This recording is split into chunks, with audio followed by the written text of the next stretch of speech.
त्यांना त्यांना दर महिन्याला 10,000 पाठवावे लागतात. अच्छा, अच्छा, आईवडिलांना ना. आई-वडिलांना. वा वा, छान छान छान. पाहिजेच ना, कोण त्यांचं कोण करणार, आपणच करायचं. रेमॉन,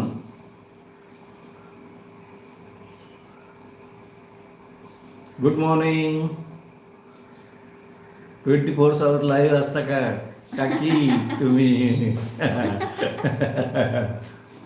हो, जर टार्गेट मोठं आहे,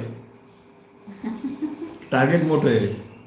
मध्ये थोडा गॅप झाला होता, 20-25 दिवस गॅप झाला होता, त्याच्यामुळं थोडं टाईम वाढवला आहे. तर दुपारी असते, सकाळी पण राहतो. सकाळी बोलत नसतो आम्ही, लावून देतो. उरले 25,000, त्यात रूम भाडं, किराणा, दूध, भाजीपाला पुरत नाही. हो, अच्छा, हम्म. बरोबर. तर